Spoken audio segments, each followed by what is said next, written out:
Hola, vamos a hablar de los entornos virtuales de aprendizaje. ¿Me acompaña?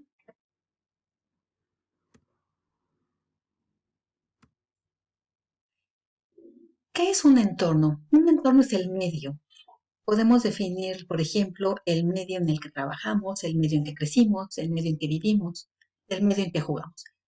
Porque es virtual. Es virtual en la medida de que es a distancia. No está en el espacio físico en que me encuentro. Carece de horarios y por lo que les decía, carece de un espacio específico. Es importante para promover los conocimientos que se haga uso de las tecnologías de la información de la comunicación.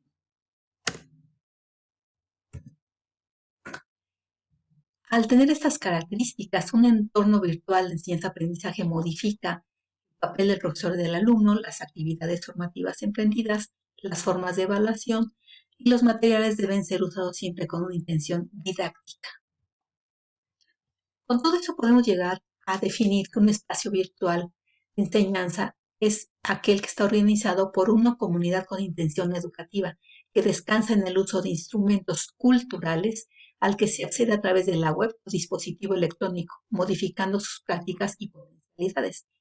Es decir, al darle este uso, estamos aumentando la potencialidad que le estamos otorgando a los dispositivos al hacerlos partícipes de nuestro medio para aprender o para enseñar. ¿Cuáles son los componentes de un entorno virtual de aprendizaje? Primero, un desarrollo tecnológico, social y cultural con un sentido, uso y función. Es decir, todos los elementos deben tener una función específica, deben tener un por qué, un para qué y un cómo. Debe haber tecnología aplicada, es decir, de todo el cúmulo de herramientas y técnicas a utilizar, debemos seleccionar las adecuadas acorde a lo que queremos transmitir y enseñar. Debe haber un marco organizativo, es decir, todos los elementos deben llevar un elemento de orden, deben seguir un calendario. Debe haber una función pedagógica.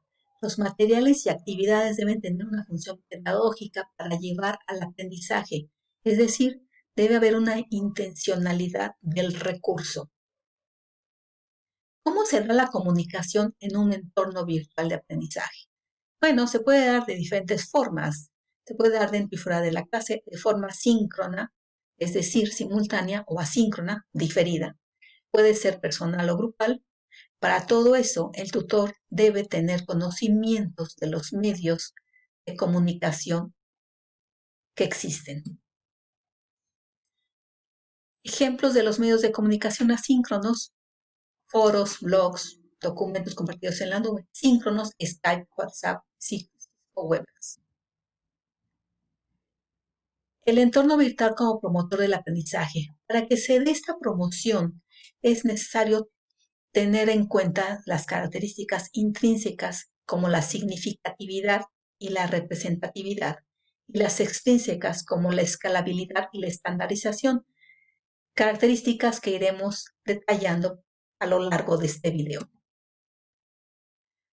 Un factor para promover el aprendizaje es el uso de artefactos culturales en la intención de compartir significados.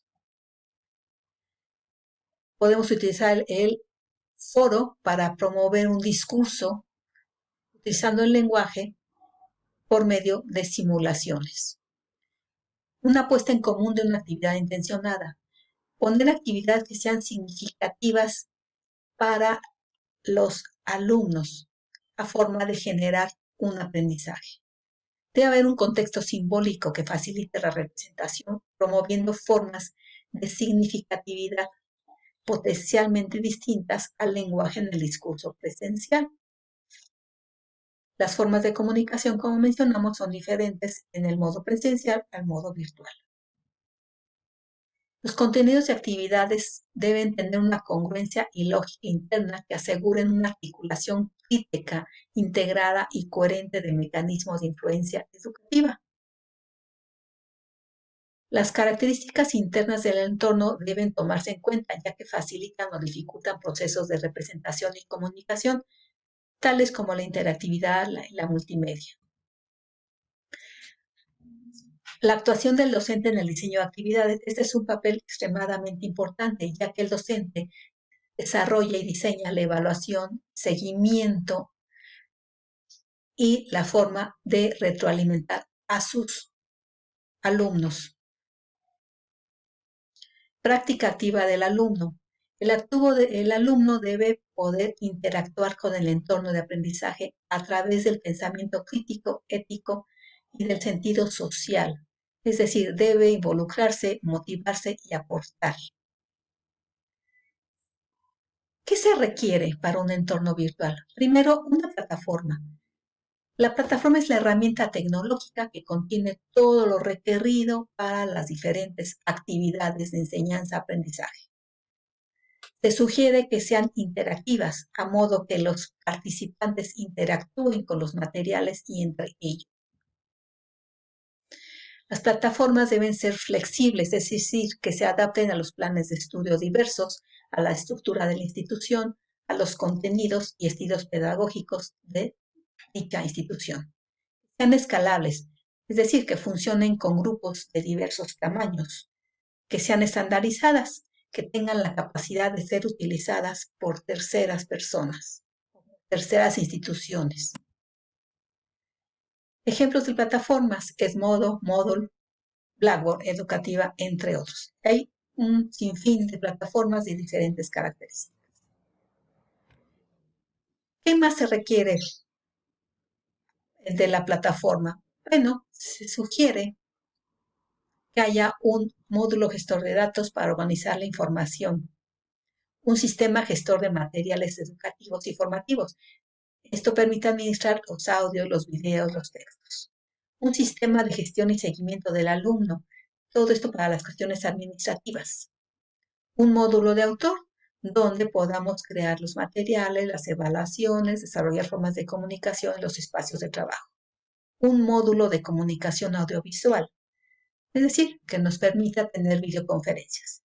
Un módulo de trabajo cooperativo, que haya herramientas que promuevan el trabajo cooperativo de los participantes. Un módulo de evaluación, donde permita realizar diagnósticos y evaluaciones para el seguimiento de los alumnos. Un módulo de recursos auxiliares, donde haya herramientas adicionales tales como el correo, la biblioteca virtual, los buscadores y los compactadores. Conclusiones. Existen diferentes tipos de plataformas. El uso de un entorno virtual de aprendizaje no garantiza la adquisición de conocimientos. Es necesario tener una intención pedagógica para ello. También se requiere que las plataformas y los entornos sean interactivos, flexibles, estandarizados y escalables para que sean promotores del aprendizaje. Si gustan ahondar en el tema, está la referencia, mis datos de contacto nuevamente. Agradezco su atención.